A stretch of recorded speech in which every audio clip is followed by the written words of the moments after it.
ವಿಜಯಪುರ ಜಿಲ್ಲೆಯ ಮುರುಗೇಂದ್ರ ಸ್ವಾಮೀಜಿಯವರ ಪ್ರಥಮ ಪುಣ್ಯಾರಾಧನೆ ಹಾಗೂ ಧರ್ಮಸಭೆ ಬಸವನ ಬಾಗೇವಾಡಿಯ ಪಟ್ಟಣದ ವಿರಕ್ತಮಠದಲ್ಲಿ ರುದ್ರಮುನಿ ಶಿವಯೋಗಿಗಳ ಸರಣಿ ಮತ್ತು ಮುರುಗೇಂದ್ರ ಸ್ವಾಮೀಜಿ ಪ್ರಥಮ ಪುಣ್ಯಾರಾಧನೆ ಹಾಗೂ ಧರ್ಮಸಭೆ ಕಾರ್ಯಕ್ರಮ ನಡೆಯಿತು. ಊರಿನ ಗಣ್ಯ ವ್ಯಕ್ತಿಗಳು ಮತ್ತು ಪೂಜ್ಯರು ಮುರುಗೇಂದ್ರ ಸ್ವಾಮೀಜಿಯವರ ಭಾವಚಿತ್ರಕ್ಕೆ ಪುಷ್ಪನಮನ ಸಲ್ಲಿಸಿ ಮತ್ತು ಜ್ಯೋತಿ ಬೆಳಗಿಸುವ ಮೂಲಕ ಕಾರ್ಯಕ್ರಮಕ್ಕೆ ಚಾಲನೆ ನೀಡಿದರು. ಕಾರ್ಯಕ್ರಮ ಉದ್ದೇಶಿಸಿ ಈರಣ್ಣ ಪಟ್ಟಣಶೆಟ್ಟಿಯವರು ಮಾತನಾಡುತ್ತಾ, ಈ ಭಾಗದಲ್ಲಿ ಪ್ರವಚನ ಭಾಸ್ಕರ ಸ್ವಾಮೀಜಿಗಳೆಂದೇ ಪ್ರಸಿದ್ಧಿ ಪಡೆದ ಶ್ರೀಗಳು ಸದಾ ಜನರ ಮನಸ್ಸಿನಲ್ಲಿ ಇದ್ದಾರೆ. ಮಠಮಾನ್ಯಗಳು ಅಭಿವೃದ್ಧಿ ಹೊಂದಲು ಭಕ್ತರ ಸಹಕಾರ ಅವಶ್ಯ ಎಂದರು. ಸಮ್ಮುಖ ವಹಿಸಿದ್ದ ಬಬಾಗೇವಾಡಿಯ ಹಿರೇಮಠದ ಶಿವಪ್ರಕಾಶ ಶಿವಾಚಾರ್ಯ ಸ್ವಾಮೀಜಿ ಮಾತನಾಡಿ, ಮುರುಪೇಂದ್ರ ಸ್ವಾಮೀಜಿ ಎಲ್ಲರನ್ನೂ ಪ್ರೀತಿಸುವಂಥವರೂ ಆಗಿದ್ದರು. ಅದಕ್ಕೆ ಇಂದು ಎಲ್ಲರ ಮನದಲ್ಲಿ ಇದ್ದಾರೆ. ಬಸವಪುರಾಣ ಪ್ರವಚನ ಅದ್ಭುತ ಪ್ರವಚಕಾರರೂ ಅವರಾಗಿದ್ದರು ಎಂದರು. ಶ್ರೀ ಮುರುಗೇಂದ್ರ ಸ್ವಾಮೀಜಿಯವರ ಕುರಿತು ಅನೇಕ ಪೂಜ್ಯರು ವಿಸ್ತಾರವಾಗಿ ಮಾತನಾಡಿದರು.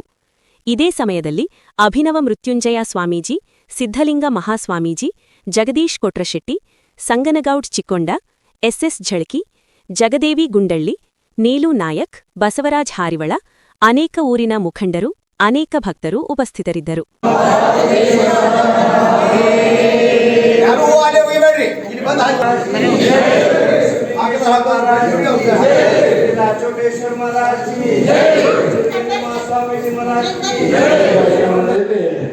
ಪ್ರತಿ ವರ್ಷ ಪ್ರವಚನ ಹೆಂಗಿತ್ತಂದ್ರೆ ಪ್ರತಿಯೊಬ್ಬ ತಾಯಂದಿರು 5 ನಿಮಿಷ ಬರ್ತಾರೆ ಅಂತ ಒಂದು ವಿಚಾರದಲ್ಲಿರುವಂತ ಒಂದು ಪ್ರವಚನವನ್ನು 20 ವರ್ಷಗಳವರೆಗೆ ಬಸವನ ಬಾಗೇವಾಡಿಯಲ್ಲಿ ತಾವೇ ಪ್ರವಚನವನ್ನು ಹೇಳಿದರು.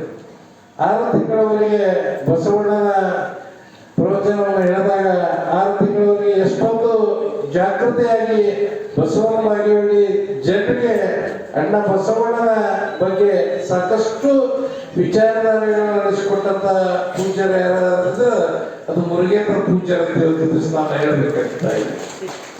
ಆಮೇಲೆ 6 ತಿಂಗಳ ಕಾಲ ಪುರಾಣ ಹೇಳುವಂತಹ ತಾಕತ್ತು ಯಾರಿಗಾದ್ರೂ ಇತ್ತು ಅಂತಂದ್ರೆ ಅದು ಮುರುಗೇಂದ್ರ ಮಹಾಸ್ವಾಮಿಗಳಲ್ಲಿ ಮಾತ್ರ ಅನ್ನೋದನ್ನ ನೀವೆಲ್ಲ ಕೂಡ ಅರ್ಥ ಮಾಡ್ಕೋಬೇಕು. ಬಹುಶಃ ಎಲ್ಲರೂ ಕೂಡ ಮಾತಾಡ್ತಾರೆ, ಆದ್ರೆ ಬೆಳಗಿನ ವಚನಗಳನ್ನು ಬಿಡಿಸುವಂತಹ ಶಕ್ತಿ ಬೇಕಲ್ಲ. ಒಬ್ಬೊಬ್ಬರಲ್ಲಿ ಒಂದೊಂದು ಕಲಾ ಇರ್ತದೆ. ಈಗ ಕರ್ಣ ಹಸಿಗೆ ಅನ್ನುವಂತಹ ಪ್ರವಚನ ಅಂದಾಗ ನಮಗೆ ನೆನಪಿಗೆ ಬರೋದು ಯಾರು? ವಚನಶಿಲಾ ಮಂಟಪದ ರುವರಿಗಳಾದ ಚನ್ನ ಬಸವ ಅಪ್ಪಗಳು. ಬಸವ ಪುರಾಣ ಅಂದಾಗ ನಮಗೆ ನೆನಪಿಗೆ ಬರೋದು ಯಾರು?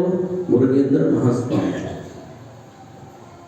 ಅದರೊಳಗೂ ಸಹಿತ ಅಲ್ಲಮ ಪ್ರಭುಗಳ ಬೆಳಗಿನ ವಚನಗಳನ್ನ ಅವ್ರ ಬಾಯಿ ಒಳಗೆ ಕೇಳಬೇಕು ನಾವು. ಅವ್ರು ಯಾವಾಗೋ ಒಂದು ಕಡೆ ಮಾತಾಡೋದನ್ನ ಕೇಳಿದ್ದೆ, ಮುಳ್ಳಿಗೆ ಮುಳ್ಳು ಹಚ್ಚಿ ಬರಕ್ ಹೋಗುದು ಅಂತ ಹೇಳ್ತಿದ್ರು ಅವರು.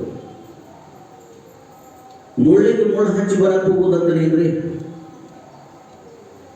ಮುಳ್ಳಿಗೆ ಮುಳ್ಳು ಹಚ್ಚಿ ಬರಕ್ ಹೋಗುದು ಅಂತ ಹೇಳ್ತಿದ್ರು ಅವ್ರು. ಇದು ಅಲ್ಲಮನ ವಚನ, ಇದು ಬೆಳಗಿನ ವಚನ ಇದು. ಮತ್ತ ಅವ್ರು ಹೇಳ್ತಿದ್ರು, ಬಂದ್ರೆ ಬರಂಗಿಲ್ಲ, ಬರ್ಬೇಕಂದ್ರೆ ಬರ್ತಾರ. ಮುಳ್ಳಿಗೆ ಮುಳ್ಳು ಹಚ್ಚಿ ಬರಕ್ ಹೋಗುದು ಅಂತಂದ್ರೆ ಏನು ಅಂತ ನಾವು ಕೇಳಿದಾಗ ಅವ್ರು ಹೇಳ್ತಿದ್ರು, ಈ ಮುಳ್ಳು ಬದನೆಕಾಯಿ ಅಂತ ಬೆಳೀತಿದ್ರು ರೈತರು. ಈ ಮುಳ್ಳು ಬದನೆಕಾಯಿ ಅಂತ ಏನು ಬೆಳೀತಿದ್ರಲ್ಲ ರೈತರು, ಆ ರೈತ ಮುಳ್ಳು ಬದನೆಕಾಯಿ ಹಚ್ಚಿದಂತ ಇನ್ನೊಬ್ಬರು ಅದನ್ನ ಹರ್ಕೊಂಡು ಹೋಗಬಾರದು ಅಂತ ತಿಳ್ಕೊಂಡು ಅದಕ್ಕೆ ಮುಳ್ಳಿಗೆ ಬೆಲೆ ಹಾಕಕ್ ಹೋಗಿದ್ರಂತ. ಅದಕ್ಕೆ ಮುಳ್ಳಿಗೆ ಮುಳ್ಳು ಹಚ್ಚಿ ಬರಕ್ ಹೋಗ್ಯಾನ ಅಂತ ಅವ್ರು ಹೇಳ್ತಿದ್ರು. ಅವ್ರು ಬಾಯಾಗ ಕೇಳೋದ ಒಂದು ಅದು ಬಹಳ ಚಂದ. ಲೇ ತಮ್ಮ ಅಂದ್ರೆ ಮುಗಿದು ಹೊತ್ತು. ಇಲ್ಲೇ ಹೋದ ವರ್ಷ ಯಾವಾಗೋ ಒಂದು 3-4-5 ವರ್ಷದ ಹಿಂದೆ ಇಲ್ಲಿ ಶಿವಲಿಂಗಜ್ಜವ್ರದ್ದು ಒಂದು ಮಠದಾಗ ಕಾರ್ಯಕ್ರಮ ಮಾಡಿದ್ರು. ನಮ್ಮ ಭವನೆಯನ್ನ ದೂರ ಮಾಡೋದಕ್ಕಾಗಿ ಪುಣ್ಯ ಸ್ಮರಣೆಯನ್ನ ಮಾಡುವಂತ ಅವ್ರು ನೆನೆಯುವಂತ. ಈಗ ನಿಮ್ಗೆಲ್ಲರಿಗೆ ಕಾರ್ ಗಾಡಿ ಅಂತ ತಿಳ್ಕೊಳ್ರಿ. ಕಾರ್ ಗಾಡಿ ಒಳಗೆ ಹೋಗ್ಬೇಕಾದ್ರೆ ಕಾರ್ ಗಾಡಿ ಡ್ರೈವಿಂಗ್ ಸೀಟ್ ಮುಂದೆ ಕೂತವ್ರು ಗೊತ್ತಾಗತ್ತಿ. ಕಾರ್ ಗಾಡಿ ಮುಂದೆ ಒಂದು ದೊಡ್ಡ ಗ್ಲಾಸ್ ಹಾಕಿರ್ತಾರೆ. ದೊಡ್ಡ ಗ್ಲಾಸ್ ಎದಕ್ಕೆ ಹಾಕ್ಯಾರ? ದೊಡ್ಡ ಗ್ಲಾಸ್ ಮುಂದೆ ರೋಡ್ ನೋಡೋದಕ್ಕೆ ಹಾಕ್ಯಾರ. ನಾವು ಮುಂದೆ ದೊಡ್ಡ ನೋಡೋದ್ರಿ, ಒಟ್ಟ ಹಿಂದ ಮುಂದೆ ನೋಡೋದಿಲ್ಲ ಅಂತ ಯಾರು ಡ್ರೈವಿಂಗ್ ಮಾಡೋದು ಜಗತ್ತಿ ಅನ್ನೋದು ನಿಮ್ಗೆ ಕೇಳಕತ್ತೇನೆ. ಯಾರು ಒಟ್ಟ ಮುಂದೆ ರೋಡ್ ಬಿಟ್ಟು ನಾ ಹಿಂದೆ ನೋಡಂಗಿಲ್ಲ, ಅಡ್ಡ ನೋಡಂಗಿಲ್ಲ, ಒಟ್ಟು ಮುಂದೆ ಅಡ್ಡ ನೋಡಿಲ್ಲ ಅಂತಂದ್ರೆ ಬರೇ ಮುಂದಿನ ರೋಡ್ ನೋಡ್ಕೊಂತ ಹೊಂಟ್ರೆ ಗಾಡಿ ಯಾವಾಗ ಎಕ್ಸಿಡೆಂಟ್ ಆಗೈತಿ ಹೇಳಕ್ ಆಗೋದಿಲ್ಲ. ಅದಕ್ಕೆ ತಿಳ್ಕೊಂಡು ಸೈಡ್ ಕೊಟ್ಟಿರ್ತಾರ. ಎಡಕರ ನೋಡ್ಬೇಕು, ಬಲಕರ ನೋಡ್ಬೇಕು.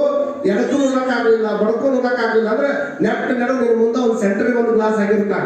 ವಿಚಾರ ಮಾಡ್ಕೊಂಡು ಹೋಗಿದ್ದೀನಿ. ಯಾಕೆ ಹೇಳಕತ್ತೀನಿ ಅಂದ್ರೆ ನಿಮ್ಮ ಗಾಡಿ ರೋಡಿನೊಳಗೆ ಬಹಳ ಚಂದ ಹೋಗ್ಬೇಕಾಗಿತ್ತು ಅಂದ್ರೆ ದೊಡ್ಡ ಗ್ಲಾಸ್ನಾಗ ಬರೀ ಮುಂದಿನ ಆಟ ನೋಡ್ಕೊಂತ ಹೊಂಟ್ರೆ ಅದು ಯಾವಾಗ ಹೋಗಿ ಆಕ್ಸಿಡೆಂಟ್ ಆಗ್ತದೆ ಹೇಳಕ್ ಆಗಂಗಿಲ್ಲ. ಆಕ್ಸಿಡೆಂಟ್ ಆಗಬಾರ್ದು ಅಂತಂದ್ರೆ ಎಡಕ್ಕೆ ಯಾವ ಬರಾಕತ್ತಾನ, ಬಲಕ್ಕೆ ಯಾವ ಬರಾಕತ್ತಾನ, ಹಿಂದೆ ಯಾವ ಬರಾಕತ್ತಾನ, ಇದನ್ನ ನೋಡ್ಕೊಂಡು ಯಾವ ಹೊಕ್ಕಾನ ಅವ ಮಾತ್ರ ಗುರಿ ಚಂದ ಹೋಗಿ ತಲುಪಕ್ಕೆ ಹೆಂಗ್ ಸಾಧ್ಯ ಐತಲ್ಲ, ಹಂಗ ಜೀವನ ಅನ್ನುವಂತ ಗಾಡಿಯನ್ನು ಹೊಡಿಬೇಕಾದ್ರೆ ಬರೀ ನಾವು ಮುಂದಿನ ಆಟ ನೋಡ್ಕೊಂತ ಹೊರಟು ಬಿಟ್ವಿ ಅಂದ್ರೆ ಇದು ಯಾವಾಗ ಒಂದ್ ದಿವಸ ಆಕ್ಸಿಡೆಂಟ್ ಆಗತ್ತೈತೆ.